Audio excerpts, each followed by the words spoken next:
The rise of the Swedish Empire from Nordic kingdom to Baltic powerhouse. How Sweden emerged as a military giant in the age of empires in the 17th century. The Kingdom of Sweden transformed from a relatively isolated Nordic state into one of Europe's most formidable military powers, known as the Swedish Empire.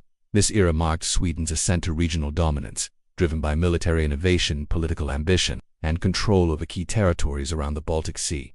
Though often overshadowed by larger empires, Sweden's rapid rise and eventual decline offers a compelling case of how geography, leadership, and war can turn a small kingdom into a major force in European politics. The reign of Gustavus Adolphus, architect of empire. Sweden's rise began under King Gustavus, a brilliant military reformer often called the father of modern warfare. Sweden entered the 30 Years' War in 1630 on the Protestant side, seeking to protect fellow Protestants and expand its influence in the Holy Roman Empire. Taking the throne during the Kalmar War with Denmark, Gustavus quickly restructured Sweden's military into a mobile, disciplined, and professional army, introducing tactics that would influence European battlefields for centuries. He modernized Sweden's economy to support a standing army, expanded the use of conscription, and used religious conflict in Europe to his advantage. His military campaigns were legendary, culminating in victory at the Battle of Breitenfeld and his death in the Battle of Lützen. Even in death, Gustavus left Sweden with a strong international reputation and significant territorial gains. The Baltic Empire, Sweden's golden era trade flow, and Stockholm grew into a European capital of administration and military planning. By the mid-1600s, Sweden had built a Baltic dominion that included. Following Gustavus's death, Sweden continued its expansion under skilled statesmen like Axel Oxenstierna and monarchs, including Queen Christina and Charles X.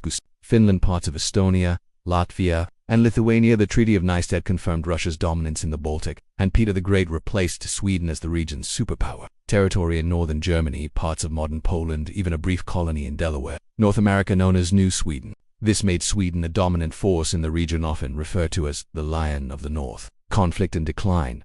The Great Northern War, but Sweden's power was tested on, ultimately broken by the Great Northern War, where a coalition led by Russia, Denmark, Norway, and Saxony-Poland sought to curb Swedish expansion. Though King Charles XII initially won early victory, including the famed Battle of Narva, his disastrous invasion of Russia in 1708 to 1709 ended in defeat at Pultowa, a turning point in European power politics. By the war's end in 1721, Sweden had lost most of its overseas possessions. Legacy of the Swedish Empire. An identity was immense, marking one of the most remarkable rises and falls of any modern state. In just over a century, a small kingdom in the north forged a vast dominion through reform, ambition, and military brilliance. Though its imperial era was relatively short-lived, Sweden's 17th century empire left a lasting imprint. It established Sweden as a sovereign nation-state with a distinct identity in Europe.